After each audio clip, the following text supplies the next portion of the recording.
Okay. So, hi, evening friends, evening everybody, bache, evening everybody. I'm Dr. Sushant Soni, MBBS MAMC, MD Pathology, Resident Hemato-Oncology, AIMS Delhi. And let us start with our Pathology MDS classes. Now, before we even start with the class, I want let's make some few basic ground rules. Firstly, I'm the laziest person in class, so if I write something, you have to write it. Please make your own notes. I know notes will be available in the as toppers notes in your app. You can buy the notes also from Bhatia MDS section and stuff. Everything is okay, but please make your own notes, because when you make your own notes, you have photographic memory. कि इसको मैंने I wrote this on the upper right side, I wrote this on the lower left side, and so on. And every question in dental segment is important. Firstly. Secondly, the importance of medical subjects in the dental exam. I always say this, dental subjects will get you to a level. What will get you the top ranks are the medical subjects. So if you are targeting a government dental seat, and once you are studying with us, you are obviously targeting a government dental seat, medical subjects has to be done thoroughly and pretty well. So let us start with pathology.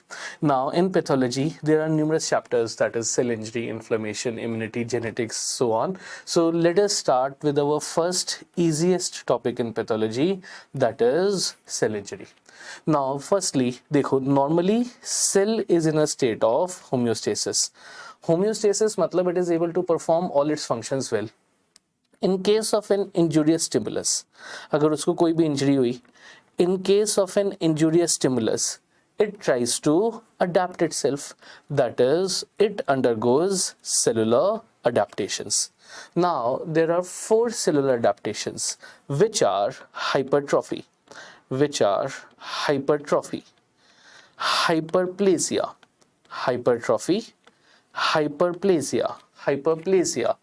metaplasia, and atrophy. 4 cellular adaptations है, that is hypertrophy, hyperplasia, metaplasia, and atrophy. If the cell is able to adapt itself, fair enough. Otherwise, it undergoes cell injury. We can further characterize cell injury into 2 categories, that is reversible and irreversible cell injury. Cell injury बच्चे 2 type के, it is of further 2 types, reversible and irreversible. Irreversible cell injury occurs by 2 patterns, that is necrosis. It occurs by 2 patterns, that is necrosis and apoptosis. All these terms that we have written, we'll be doing them one by one. This is our topic, cell injury. So let us start. Let us start with the first easiest of cellular adaptations, that is hypertrophy. Now, what do we mean by hypertrophy? What is hypertrophy? देखो बच्चे, when I ask you a question, I know some of you are like, you're not able to reply to the answer and stuff. Agreed. But do commit to the answer in your mind before I write it. So what is hypertrophy? It is increase in number of cells or size of cells. It is an increase in size. देखो, the name tells you everything, na? Hypertrophy. Rank 1, 2, 3, everybody gets 1 trophy only. The size of the trophy is different. It is an increase in size of cells. So it occurs in dividing and non-dividing cells. It is seen in non-dividing. Cells. Next, so predisposes to malignancy? It does not. For malignancy or cancer to occur, cells need to divide. ये तो non-dividing cells है, so does not predispose to malignancy. First point. Examples. Which are the examples of hypertrophy? देखो, let's put a line on the side. Whenever we put a line on the side, it means we are writing the miscellaneous points. Now we can divide cells into 3 types. That is labile cells, stable cells, and permanent cells. Cells are of 3 types: labile, stable, and permanent. Labile cells, they are continuously dividing in nature. They divide continuously. They are continuously dividing. Stable cells, dividing and non-dividing. Stable cells, they divide under stress. They divide under stress or injury. Versus permanent cells which are non-dividing. Versus permanent which are non-dividing. So you tell me, which are the examples of permanent cells? Which muscle are permanent? You know that there are three types of muscle: skeletal muscle, smooth muscle, and cardiac. Which are non-dividing? Skeletal and cardiac muscle. Permanent cells, examples are skeletal muscle, cardiac muscle, skeletal muscle, cardiac muscle, and neurons. So skeletal muscle, cardiac muscle, and neurons, they are non-dividing in nature. They are non-dividing. That is why in case of road traffic accident, it is associated with permanent damage to the skeletal muscle. In cases of myocardial infarction, myocardial infarction, it is permanent damage to cardiac muscle, and same is in cases of ischemic injuries to the brain. So skeletal muscle, cardiac muscle, neurons are permanent cells. Next, stable cells. Stable cells divide under stress. Examples, that is cells of kidney, liver, and pancreas. Cells of kidney, liver, and pancreas. Next are the vascular endothelial cells. Vascular endothelial cells along with smooth muscle. These are stable cells. Versus labile cells, they divide continuously. Example, bone marrow cells, bone marrow hematopoietic cells. They divide continuously, bone marrow hematopoietic cells, or all the epithelium of the body. All epithelium, whether it is stratified squamous, columnar, cuboidal, transitional, all the epitheliums continuously divide. So we divided the cells into three types: labile, stable, and permanent. Which of these will undergo hypertrophy? 1, 2, 3. Labile, stable, permanent. Hypertrophy was a feature of non-dividing cells. That is, permanent cells undergo hypertrophy. Which were the permanent cells? Cardiac muscle, skeletal muscle, and neurons. So let us come back to our topic. We are studying hypertrophy examples. The first example of hypertrophy is cardiac adaptations.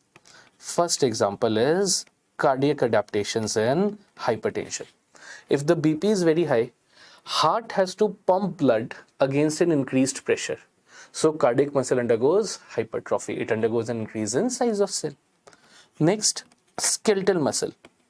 Next example is skeletal muscle of bodybuilders. Obviously, this is hypertrophy. These two are very obvious. Next, put a star, gravid uterus. That is uterus in pregnancy. Gravid uterus. You very well know that a gravid uterus is 3.5 to 4 times enlarged as compared to a non-pregnant or a non-gravid uterus. So pregnant uterus, it is combined hypertrophy plus hyperplasia. Both the number as well as the cell of size increase, but it is predominantly hypertrophy. Both number and size of the cells increase, but mainly it is an increase in size of cells. Pregnant uterus. And lastly is breast. The last example is breast. Put a star. We can divide the female cycle into 3 phases: puberty, pregnancy, lactation. In the first 2 phases, puberty and pregnancy, it is combined hypertrophy and hyperplasia. Breast in puberty and pregnancy, in the first 2 phases, that is breast in puberty and pregnancy, it is combined hypertrophy plus hyperplasia. Whereas breast in lactation, by the third stage, number is increased sufficiently, it is only an increase in size of cells. These are the examples of hypertrophy. So I'm again saying this, whenever you are studying, you have to study with respect to MCQs. We are not studying to increase our knowledge now. We are studying to pass this stupid NEET MDS or the INI paper. एक बार ये paper pass हो जाए ना, life is actually set. I know 11th 12th में also the same thing was said, but this time this is your last paper. This is the last time anybody is going to ask you to study. उसके बाद life will actually become comfortable firstly, and बच्चे especially in the dental segment there is a lot of gap in the pay scale between BDS and after MDS. So you need to be specialized. You need to know your job well, no doubt. So when this question is asked, cardiac muscle, skeletal muscle, that is hypertrophy, that was obvious. What you have to remember is the examples as gravid uterus and breast and lactation as hypertrophy. ये पूछा जाता है. So whenever you are studying, study it as this is common sense. This we know, this has to be remembered. It will go much faster that way. So this is hypertrophy.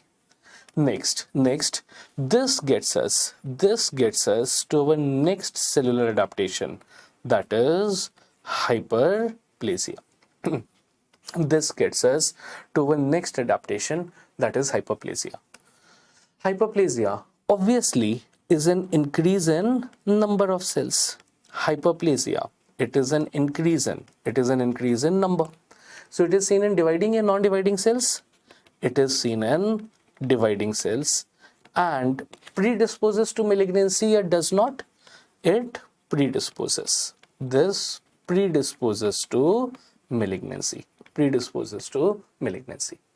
Next point, examples. I can divide hyperplasia into two types. That is physiological hyperplasia. We can divide hyperplasia into physiological versus pathological hyperplasia. Physiological versus pathological. Which is the classical example of physiological hyperplasia? Something that all the hormone responsive tissue undergoes. When we talk of hormone responsive tissues, especially in females, which is the first issue that comes to your mind? Endometrium. Endometrial hyperplasia during the normal menstrual cycle. So first example is endometrial hyperplasia. Endometrial hyperplasia during the normal menstrual cycle. You know this menstrual cycle, proliferative, secretory, and the menstrual phases. In the first two phases, the number of cells or the number of glands increase. Next, in which organ live organ transplant is possible? Liver. We can donate a part of liver to our relatives. Liver is a stable cell. It regenerates under stress. What percentage of liver can be donated? Till about 70 to 75%. So next example is hepatocyte regeneration. Next, physiological hyperplasia, that is bone marrow hematopoietic cells. Hematopoietic cells of the bone marrow hematopoietic cells. This is physiological. Versus pathological hyperplasia. Pathological, which is atypical endometrial hyperplasia. Pathological, which is atypical endometrial hyperplasia, meaning it is atypical in nature. It is much more excessive and abnormal as compared to normal. Atypical endometrial hyperplasia, which predisposes to, which can lead to the development of endometrial carcinoma. So the first example of pathological hyperplasia is atypical endometrial hyperplasia. Next is BPH. Full form bache? Benign prostatic hyperplasia, BPH. So tell me something clinical about BPH. It is seen in, yes, males is obvious. It is seen in elderly males.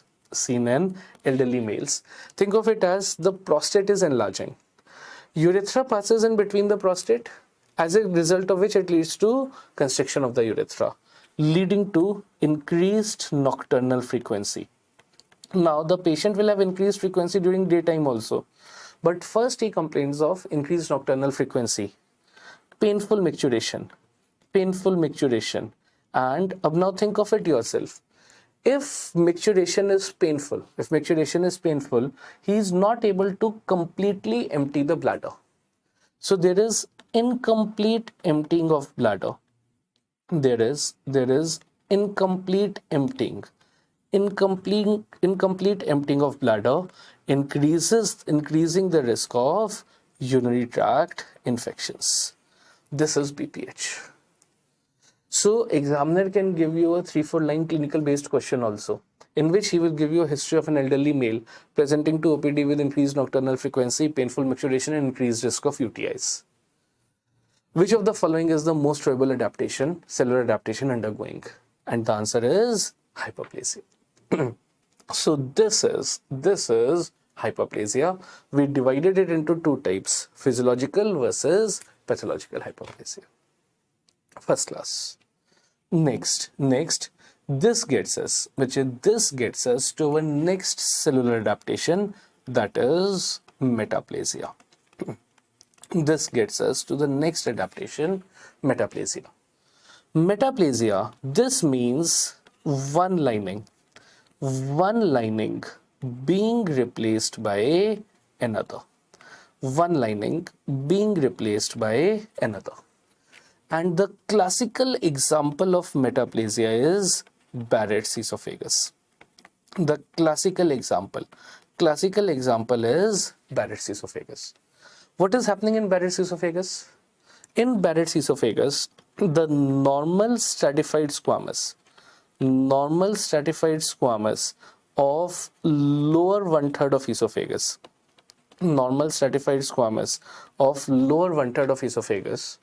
changes to columnar plus goblet cells. Normal stratified squamous of lower 1/3 changes to columnar plus goblet cells. Why? What is the main risk factor? Main risk factor of Barrett's being GERD, gastroesophageal reflux disease. Think of it yourself. A patient had GERD, patient had gastroesophageal reflux, as a result of which there is heartburn or there is burning sensation in the lower 1/3 of esophagus. So to prevent it, the cells adapt themselves. They undergo metaplasia, they produce columnar plus goblet cells. Goblet cells will produce mucus, as a result of which the heartburn will be less. It's an adaptation. Reversible, irreversible. Irreversible. It is irreversible. So I can safely say Barrett's esophagus is which metaplasia? Squamous metaplasia, columnar, cuboidal, or intestinal? It is which metaplasia? Normally, see, the word before metaplasia is the end lining. Stratified squamous is being replaced by columnar plus goblet cells. Please don't call it as columnar metaplasia. It is an example of intestinal metaplasia. Intestinal kyun bola? Why did we say it as intestinal?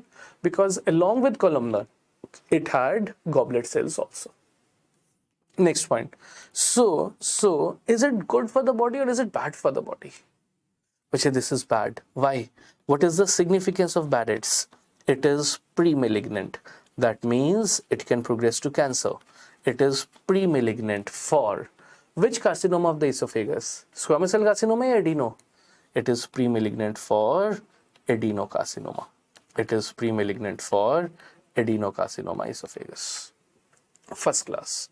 This is Barrett's. And before we go further, let us have a look at what it looks like microscopically. Starting with our first image. Acha, sabse pehle to tell me this. Are images asked in your dental exam? Yes, bache, images are important. Out of, say, Path plus Micro has about 16 to 18 questions which are asked in your NEET MDS paper, out of which 4 to 5 questions will be image based. You need to know the images. We have just starting with this. This is our first image. So everything will appear pink and blue. You're able to make out that cytoplasm is pink, the nucleus is blue. So which is the most commonly used stain in pathology? Let us write this. Let's write it as image 1. Image 1, which is the most common stain used in pathology? HND, that is hematoxylin. We use hematoxylin and eosin stain. Hematoxylin and eosin, that is HND. We use HND stain. Hematoxylin is blue in color and stains the nucleus. Versus eosin, EON, it is pink in color and stains the cytoplasm. So whenever you will see any slide, it will appear pink and blue. Cytoplasm is pink, nucleus is blue. This is what we are able to see here also. It is pink and blue in nature. Now have a look at this. This is what normal stratified squamous lining looks like, which is getting converted to columnar, plus goblet cells. What are all these? All these are the goblet cells, making this as intestinal metaplasia, Barrett's esophagus. It is pre-malignant for adenocarcinoma esophagus. You know this, Barrett's. Next point, grossly. Dekho, you very well know this is the microscopy of Barrett's. Grossly, Barrett's esophagus, it has velvety red mucosa. It shows the presence of velvety red mucosa. Now girls know velvety red very well. For the guys, बच्चे velvety red मतलब the mucosa has a smooth texture to it. It is velvety red in color. It has velvety red mucosa. This is Barrett's. Next point. So now I can safely characterize metaplasia into two types. We can either have epithelial metaplasia. Metaplasia is of two types, that is epithelial versus connective tissue metaplasia. Which it is of two types, epithelial versus connective tissue metaplasia versus connective tissue. Which is more common? Obviously, epithelial metaplasia is more common, obviously. Epithelial metaplasia is further of two types. Make this flowchart comfortably. We will not write much below connective tissue. Epithelial is further of two types. That is squamous metaplasia. That is squamous versus intestinal metaplasia. We are done with intestinal metaplasia. That is Barrett's esophagus. You already know this. What does squamous metaplasia mean? Squamous metaplasia means normal lining is changing to squamous. So epithelial metaplasia was of two types, squamous and intestinal type. Which is more common, squamous and intestinal? Squamous metaplasia being more common. Which is the most common site of squamous metaplasia? Most common site being respiratory tract. Where the normal, what is the normal lining of the respiratory tract? Pseudostratified ciliated columna. Where the normal pseudostratified ciliated columna changes to squamous. Why? What is the main risk factor? But I am again saying this. I know you are not able to reply. It doesn't matter. But whenever I ask you a question, think of the answer mentally before I answer. That is very, very important, and that is the ideal way to do the sessions. So most common site is the respiratory tract, where the normal pseudostratified ciliated columna changes to squamous. Main risk factor being smoking. And which vitamin deficiency? Vitamin A deficiency. So I always say this at this point. As a senior and friend, I mean, having alcohol is okay. I mean, as a Bhatia's faculty, dental faculty, yes, it is very injurious to health. But as a senior and friend, it's okay. But smoking is extremely injurious to health. So those of you who do, please stop. It's very injurious. So first point, the most common site of squamous metaplasia being respiratory tract. Next, the next example of squamous metaplasia. Next example is endocervix. What is the normal lining of endocervix? It is columnar. Endocervix, where the normal columnar lining, changes to squamous. Why?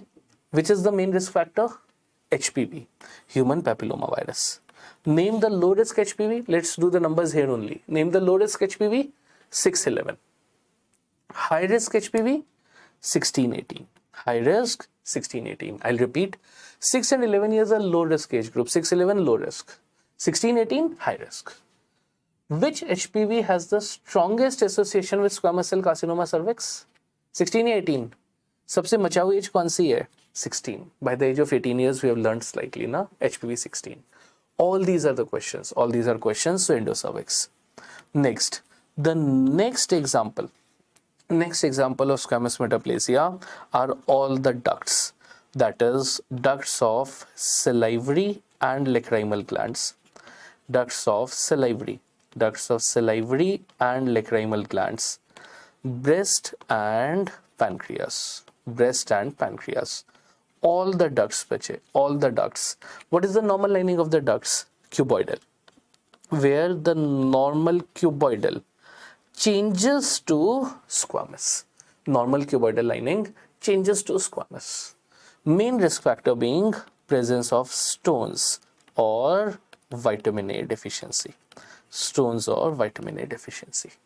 This is squamous metaplasia. Normal lining being replaced by squamous. So epithelial metaplasia was of two types, that is squamous and intestinal type. Intestinal type is Barrett's, versus the other side is connective tissue metaplasia. The classical example of connective tissue metaplasia is myositis ossificans. Think of it as ossificans, bone formation in muscle because of trauma. This is seen because of trauma. Bone formation in muscle because of trauma. This is metaplasia. So we are done with hypertrophy, hyperplasia, metaplasia, and lastly, this gets us to our last cellular adaptation, that is, again, tell me this, diagnosis. Start with the parent organ. What do we see here? This is brain. In the brain, we see the presence of gyri. The elevations are called as gyri versus the depressions are sulci. This is a nice normal brain. Left hand side is normal. What is happening to the right hand side? There is narrowing of gyri. Gyri are narrowed. Narrowing of gyri with widening of sulci. Sulci have widened. Widening of sulci. Making this as a case of cortical atrophy. Making this as a case of cortical atrophy. So which is the most common cause of cortical atrophy, or which is the most common cause of dementia in elderly? Answer, Alzheimer's disease. Answer, Alzheimer's. So this is a case of cortical atrophy or Alzheimer's disease. Thus, this gets us to our last cellular adaptation, that is atrophy. This gets us to our last adaptation, that is atrophy. I need not even tell you. Atrophy, this is reduction in number and size of cells. This is reduction in number and size. Very obvious, very obvious. Now, point is, we can divide atrophy into two types. That is physiological. We can divide atrophy into two types. That is physiological versus pathological atrophy. Atrophy, it is of two types, physiological versus pathological. Which is the classical example of physiological atrophy that all of us have undergone? Which is the classical example of physiological atrophy? During embryogenesis. When we were embryos, when we were in the womb of the mother, during embryogenesis, many structures form and involute. Examples, notochord. During embryogenesis, notochord and thyroglossal duct. Notochord and thyroglossal duct. They have undergone physiological atrophy. Meaning, when we were embryos, all of us had a tail now. Unfortunately, now we don't. That is, it has undergone physiological atrophy. Next example of physiological atrophy is something in the neck. That is thymus at puberty. Next example of physiological atrophy is thymus at puberty. Next, breast and uterus. Next is breast and uterus post-menopause. Breast and uterus post-menopause. This is physiological. Dekho bache, whenever the question is being asked, during embryogenesis, thymus at puberty, breast and uterus post menopause. I'm sure none of you will go wrong in this. The main point to be noted here is pathological atrophy. And the first example of pathological atrophy is senile atrophy. Please put a star. This is the main point to be noted.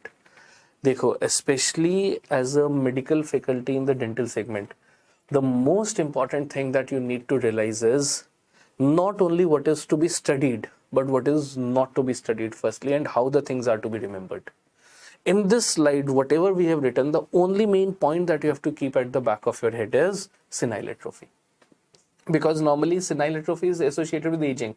We think aging physiological hai, so this is physiological. No, it is pathological atrophy. Because cortical atrophy associated with aging, that is Alzheimer's disease, is pathological. Next, the next example of pathological atrophy is pressure atrophy. Next example is pressure atrophy. Kisne pressure dala? Who put the pressure? Tumors. Benign tumors and malignant tumors. Dekho, you very well know that benign tumors, they grow locally. They do not infiltrate, do not metastasize. Versus malignancies, which are non-encapsulated, they infiltrate and metastasize. So, kisne pressure dala? Who caused pressure atrophy? Benign tumors or malignant? Benign tumors, because they grow locally. They grow locally, compressing the nerve and blood supply of affected organ. Benign tumors compressing nerve and blood supply. Compressing nerve and blood supply of affected organ. Pressure atrophy. Next, the next pathological atrophy is denervation atrophy. Next, which is denervation atrophy. Denervation atrophy means the nerve supply has been cut. Denervation atrophy, either because of surgery or trauma. Denervation atrophy. Next is because of fractures or PEM, that is protein energy malnutrition. Fractures or PEM, that is protein energy malnutrition. And the last example of pathological atrophy is disuse atrophy. Last example is disuse atrophy. क्या use नहीं किया? No double meanings. Disuse atrophy of the skeletal muscle. Why?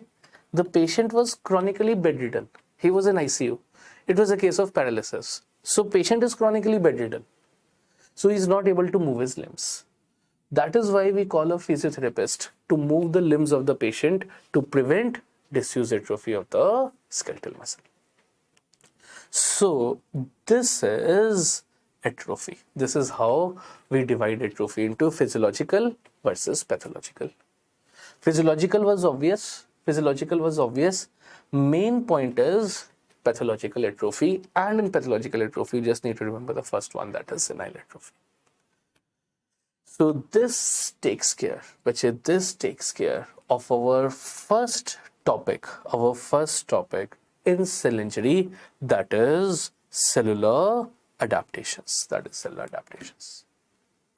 Everybody, please give me a thumbs up if all of you are comfortable with all the points that we have done till now. Everybody. I guess I'm waiting for your message on this. Firstly, these are interactive classes, of course, so feel comfortable to write it in the chat box, or you can write it on the first segment is going on YouTube also, so feel totally comfortable to write it, as well as in the Telegram group, and I'll take care of all the queries. First class. Radhika, haan bache, of course, this is live. Done. So this starts us with our next topic, that is, let me take care of it, just a sec. Okay, so just a sec. Okay, so bache, this starts us with our next topic in cell injury, that is biochemical mechanisms of cell injury. देखो, in our first topic we are done with cellular adaptations. There were 4 cellular adaptations: hypertrophy, hyperplasia, metaplasia, and atrophy. If the cell is able to adapt, fair enough. Otherwise, it undergoes cell injury. So, starting with biochemical mechanisms. Starting with biochemical mechanisms of cell injury. Biochemical mechanisms of cell injury. First point.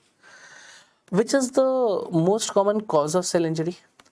Most common cause of cell injury. Answer, bache. Cell injury can occur because of various causes. That is, it can occur either because of ischemia, radiation injury, chemical injury, infections, toxins. But the most common cause of cell injury is ischemia. That is reduced blood supply. Most common cause is ischemia, which leads to hypoxia. That is reduced oxygen. Acha, I am again very curious. Which is more severe? Ischemia या hypoxia? Which is more severe? Ischemia. Because in ischemia, along with reduced oxygen, nutrients are also reducing. Hypoxia was just reduced oxygen. So ischemia leads to hypoxia. So most common cause of cell injury, ischemia. Okay, fair enough. Agreed.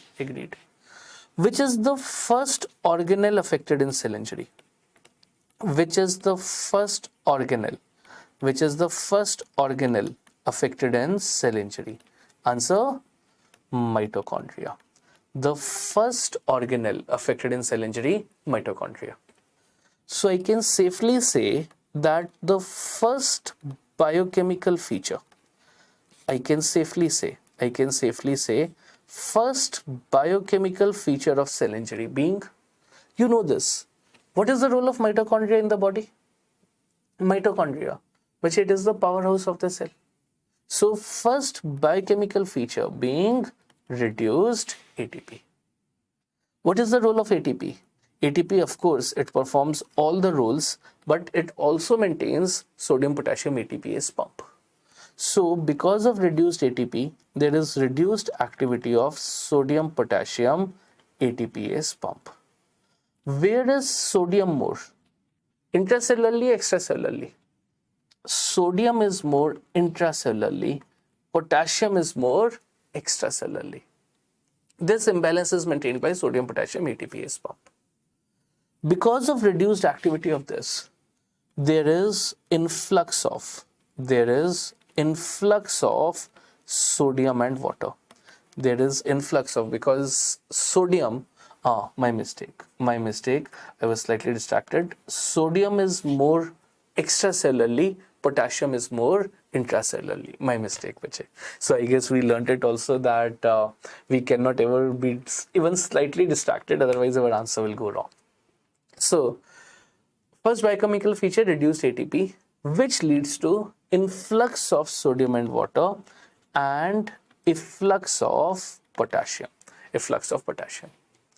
So I can again safely say that the first microscopic feature of cell injury,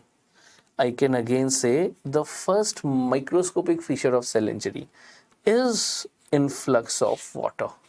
That is, it leads to cellular swelling. It causes cellular swelling. Dekho, we cannot alter these 3 answers. First organelle affected, mitochondria. First biochemical feature, reduced ATP. First microscopic feature, cellular swelling. Nothing is to be rectified in this. This is very obvious if you just understand the concept behind it. Next point. ये तो पहली गलती है ना. These are the first mistakes. So I guess couples know this well. Majority of the girls forgive the first mistake. So these are reversible or irreversible. Reduced ATP, cellular swelling, all these are reversible cell injury. This is reversible. Next point. What happens to cytoplasmic calcium in cell injury? It is associated with increased cytoplasmic calcium. Cytoplasmic calcium increases in cell injury. Increased cytoplasmic calcium in turn leading to activation of numerous enzymes. Calcium is needed for enzyme activation, that is endonucleases, in turn leading to activation of various enzymes, that is endonucleases, ATPases, DNAases, and phospholipases. It causes activation of various enzymes. Endonucleases and DNAases cause DNA damage. They cause DNA damage versus ATPases, which is associated with reduced ATP. Phospholipases cause membrane damage. So increased cytoplasmic calcium increases, in turn leading to activation of various enzymes. So these are the biochemical features of cell injury. Cell injury, it is also associated with membrane damage. Not much concerned. Now, point is, cell injury is of two types, reversible and irreversible. So the next 3-4 slides that we are going to make are very, very important. You always get one question in your NEET MDS exam from these 3-4 slides. So let us start first with reversible cell injury. Let us first start with reversible cell injury. First point, you already know this. Which is the earliest microscopic feature of reversible cell injury? You know this, which answer? Reduced ATP led to influx of sodium and water, leading to cellular swelling. So earliest microscopic feature being cellular swelling. Next point. Now think yourself, if this is the plasma membrane of the cell with microvilli, all these are the microvilli, cellular swelling leads to cytoplasmic blebbing. Cytoplasm ऊपर की तरफ उठ जाता है, blebbing of cytoplasm. It is associated with blebbing, blunting, and loss of microvilli. Blebbing, blunting, and loss of microvilli. Cytoplasm ऊपर की तरफ उठ गया, blebbing, leading to blunting and loss of microvilli. It is also associated with detachment of ribosomes. And swelling of endoplasmic reticulum. Detachment of ribosomes and swelling of endoplasmic reticulum. See, all these points that we have written till now, they were the same thing, that is influx of water leading to cellular swelling. They were the same thing. The point to be remembered here is, it is also associated with accumulation of small amorphous densities. In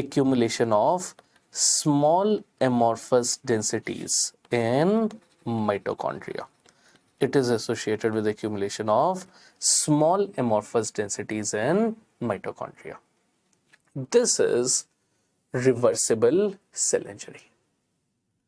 Which is the main word in this statement? Accumulation of small amorphous densities in mitochondria. Which is the main word? Small. So बच्चे अगर amorphous density small है, if it is a small amorphous density, it is reversible. Whereas a large amorphous density is irreversible cell injury. Now you tell me, only amorphous density is written. Small or large is not written. What will you mark? Reversible or irreversible? Irreversible. You always go for worst case scene. Amorphous density large भी हो सकती है ना. So if small is written, reversible. If large or nothing else is written, irreversible cell injury. So these are the microscopic features of reversible cell injury. Versus this gets us to the other side, that is irreversible cell injury. This gets us to irreversible cell injury. First point, you already know this. Which is the first organelle affected? Mitochondria. What do we see in mitochondria? It is associated with accumulation of amorphous densities. I need not write the word large now. Small is reversible. Large, if nothing else is written, irreversible. So accumulation of amorphous flocculent densities. It is associated with accumulation of amorphous flocculent densities in mitochondria. Achha, tell me this also. This is a mitochondrial damage. So it will be visualized by light microscopy, electron microscopy, phase contrast microscopy or transmission electron microscopy. कैसे देखोगे? I'll repeat. Light microscopy will not show mitochondria. That shows the presence of a cell. Electron microscopy, which is visualized by electron microscopy, mitochondria. Next, the next irreversible cell injury are the nuclear changes. Next feature of irreversible injury are the nuclear changes. That is pycnosis, karyorrhexis, and karyolysis. What does this mean? Pycnosis, that means chromatin condensation. Chromatin condense हो गया. Pycnosis, that is chromatin condensation. Karyorrhexis, that is fragmentation of the nucleus. Nucleus टूटकर बिखर गया. Karyorrhexis, that is fragmentation of the nucleus. And karyolysis, that is dissolution of the nucleus. Karyolysis, that is dissolution of the nucleus. So nucleus condensed, fragmented and dissolved. Pycnosis, karyorrhexis and karyolysis. Nuclear changes. So you tell me this. You tell me what will happen to basophilia in irreversible cell injury. Basophilia reduces or increases. Think of it yourself. What was blue in a cell? But your nucleus was blue, na? Nucleus was blue. So basophilia reduces, eosinophilia increases. Eosinophilia increases. These are the features of irreversible cell injury. बहुत important है. I cannot even emphasize the importance of this. Microscopic features of reversible and irreversible cell injury. And nothing huge, nothing major. If you just understand it, you will be okay with it. This is irreversible cell injury. Now again, you know, irreversible cell injury occurs by two patterns. That is necrosis and apoptosis. So let us have a look at the same. Irreversible cell injury, which it occurs by two patterns. It occurs by two patterns. That is necrosis versus apoptosis. Necrosis versus apoptosis. First point, you know this. What is apoptosis? Apoptosis, programmed है कि non-programmed? Programmed. Apoptosis is programmed. Which proteins play a role in apoptosis? Caspases. It is programmed caspase-dependent cell death. It is programmed caspase-dependent cell death. Physiological है pathological की both? It is both. It is both physiological and pathological. It is both physiological and pathological. कैसे पता? Because when we were in the womb of the mother, that is during embryogenesis, so many structures involuted. That means, what were they undergoing? They were undergoing apoptosis only. Na? It is both physiological and pathological. Next point. If you just know that inflammation is not seen in apoptosis, you will know everything about it. Inflammation is not seen. Necrosis is associated with inflammation. Inflammation is seen in necrosis, absent in apoptosis. If you know this, you will know everything. How? So leakage of cellular contents. Leakage of cellular contents is seen or not seen in apoptosis? Leakage of cellular contents is not seen.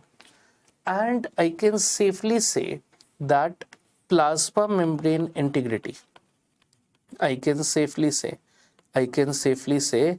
plasma membrane integrity is maintained or lost.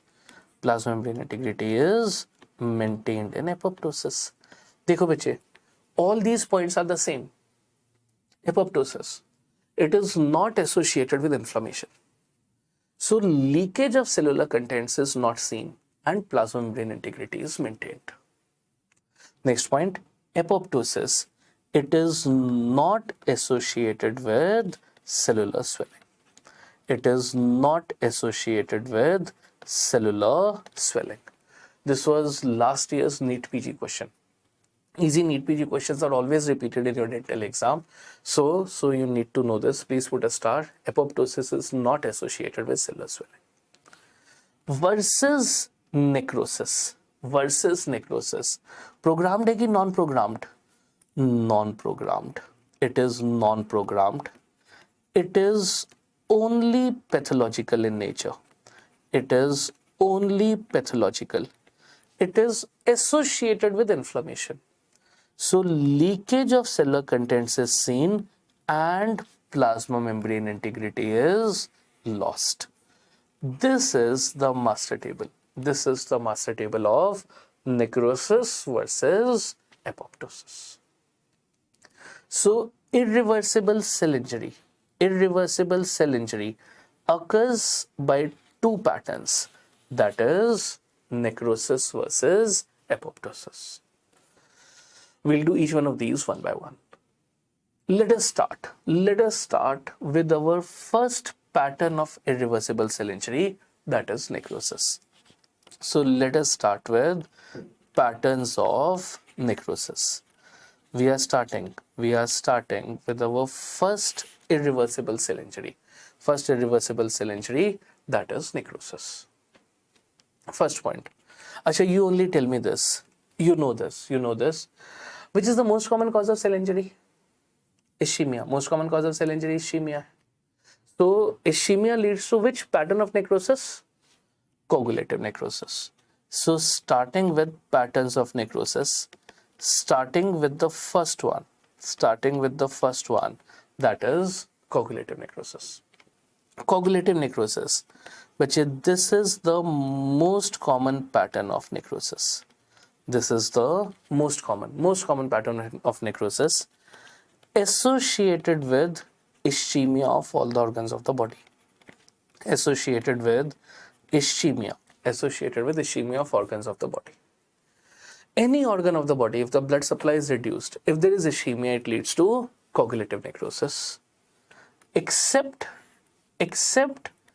brain, except CNS, where ischemia of CNS is associated with liquefactive necrosis. Very, very important. Extremely important. The most common pattern of necrosis is coagulative necrosis, which is associated with ischemia of all the organs of the body, except brain, that is liquefactive necrosis. First one. Next. Acha, let's do this. Leave one line below this. We'll come back to this in just 2 minutes. A special subtype of coagulative necrosis is Zenker's degeneration. A special subtype of coagulative necrosis is Zenker's degeneration. Zenker's degeneration, this is not a separate pattern of necrosis. It is a special subtype of coagulative necrosis associated with typhoid infections. And which it causes necrosis of, किसका necrosis करता है?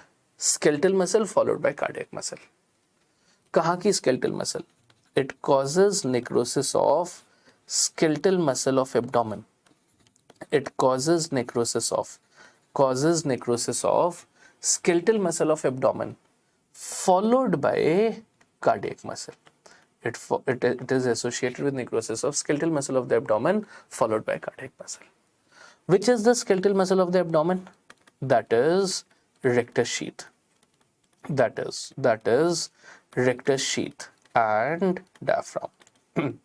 It is associated with necrosis of skeletal muscle of the abdomen followed by cardiac muscle. That is necrosis of rectus sheath and diaphragm. This is Zenker's degeneration. Fair enough. So the first pattern of necrosis is coagulative necrosis. Next, the next pattern of necrosis is liquefactive necrosis. Which next is liquefactive necrosis. Liquefactive necrosis, it is associated with bacterial or fungal infections. Liquefactive necrosis क्यों हो रहा है? It is associated with bacterial or fungal infections, and it is also associated with ischemia of CNS. देखो, you very well know this. We just saw that. Ischemia of all the organs of the body is coagulative, except brain, liquefactive necrosis. You know this. Next point. अब खुद सोचो. If there is bacterial or fungal infection, it is associated with pus formation, leading to damage of cellular architecture. So liquefactive necrosis is associated with pus, that is damage of cellular architecture. Cellular architecture is lost. Versus coagulative necrosis. We had left 1-2 lines here. Coagulative necrosis. In this cellular architecture, cellular architecture is maintained. Meaning there is presence of intact cell boundaries. Cell boundary intact है, पस नहीं बन रही ना.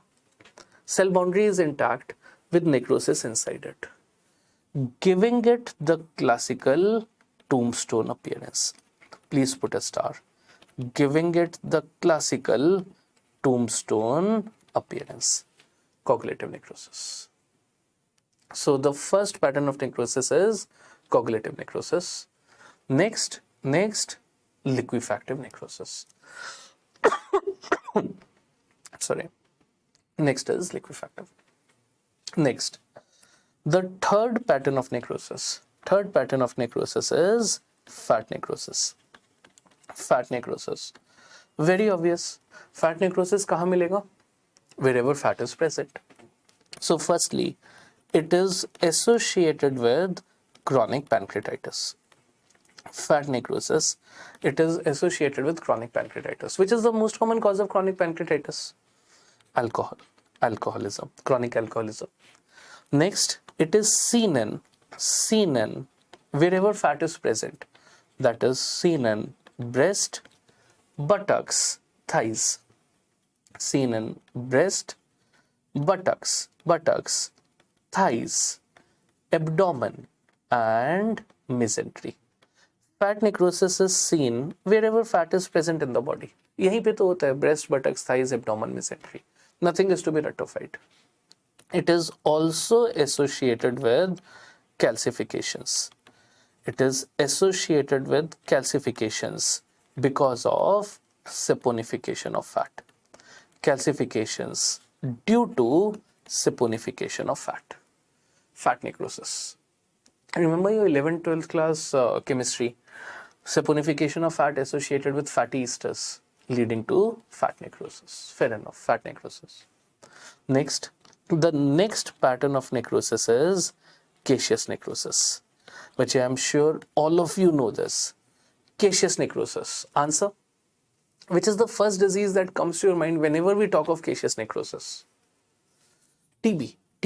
So caseous necrosis, it is associated with formation of cheesy white material. It is associated with cheesy white material in the lungs. And the main disease that comes to our mind when we talk of caseous necrosis is seen in TB. ये तो पता ही था. Other than TB, it is also seen in fungal infections, that is histoplasmosis. Other than TB, it is also associated with histoplasmosis, caseous necrosis. Next, the next pattern of necrosis is gangrene. Gangrene. But this is a non-specific clinical pattern of necrosis. Gangrene. Meaning the doctor went to the ward, the clinician went to the ward and he saw that this part of the foot has undergone necrosis. Gangrene ho gaya. It is a non-specific clinical pattern. Gangrene, it is of two types. That is dry gangrene. It is of two types. That is dry gangrene and wet gangrene. First point, तो clinician ने देखा कि whether pus is forming or not. If pus is forming, it is wet gangrene. That means it is liquefactive necrosis. If pus is forming, it is wet gangrene, it is wet. That is, it is a type of liquefactive necrosis. Versus if there is no pus, it is coagulative necrosis. It is coagulative. Fair enough. The only question that is asked here is diabetic foot. Is it dry gangrene or wet gangrene? देखो बच्चे, diabetic foot, diabetes is associated with atherosclerosis, leading to complete occlusion of vessel lumen, so the blood is not going to the distal part of the foot, leading to necrosis. Diabetes, the sugar is also high, increasing the risk of infections. So diabetic foot, the distal part of the foot has undergone necrosis along with infections. That means it is a type of wet gangrene, diabetic foot. And lastly, this gets us to our last pattern of necrosis, that is fibrinoid necrosis. This gets us to our last pattern, that is fibrinoid. Fibrinoid necrosis, we'll just have a look at all the images. Let's first finish off the theory part in this. Fibrinoid necrosis. If you just know that it is the most aggressive pattern of necrosis, you will know everything about it. Fibrinoid necrosis. So it is seen in malignant hypertension. Please note, it is not a feature of benign hypertension, no. It is seen when the BP is much higher, seen in malignant hypertension.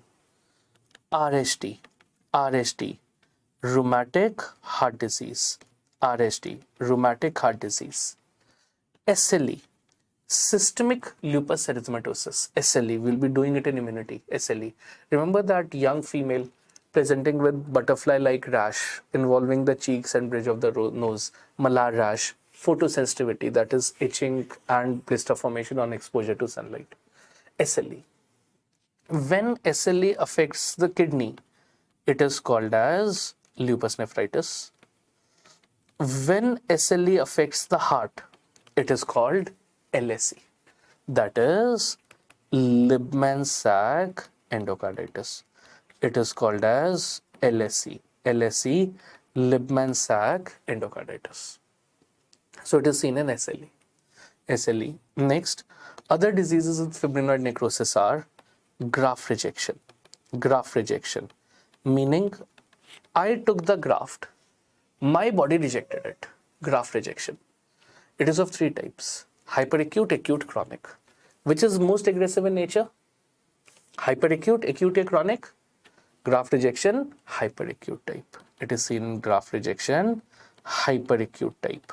And lastly, it is also associated with vasculitis.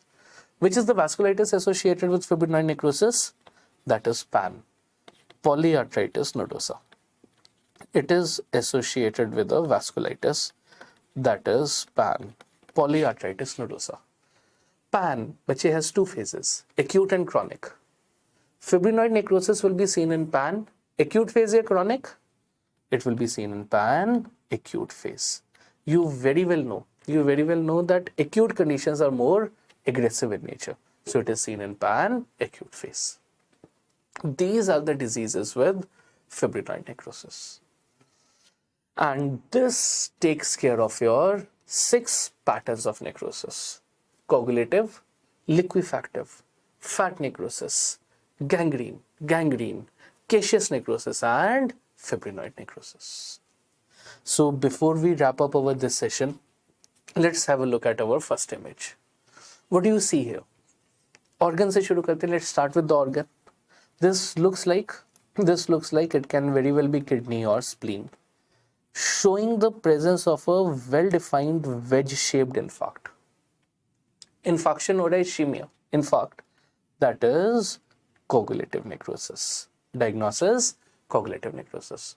Which is the site of ischemia? 1 or 2. Which is the site of ischemia? The apex of the infarct. Here the blood vessel was present, which has undergone a thrombus formation, as a result of which the whole area has undergone infarction. Coagulative necrosis. Versus this is a spotted organ, brain, showing the presence of liquefactive necrosis.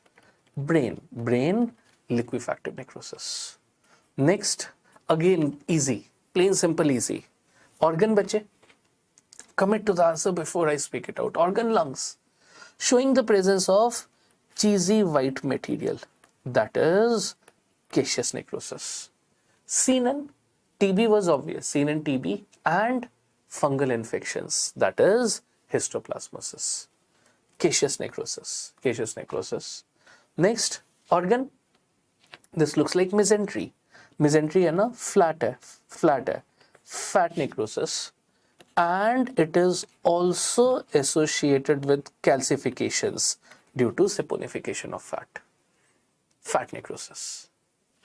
And lastly and most important, very, very important, start with the organ. Dekho, this is a blood vessel. How do I know? It's a luminal structure with RBCs in the lumen. It's a blood vessel where the vessel wall is disintegrated. Vessel wall टूटी हुई है. Disintegration of vessel wall with fibrin-like material. So diagnosis, fibrinoid necrosis. Diagnosis, fibrinoid necrosis. And again, you know, these are the diseases associated with fibrinoid necrosis. An important list. You need to know this. Done, bache. Absolutely done. So this takes care of your biochemical mechanisms of cell injury along with the first irreversible pattern of necrosis, that is irreversible pattern of cell injury, that is necrosis. Done. So let's have a well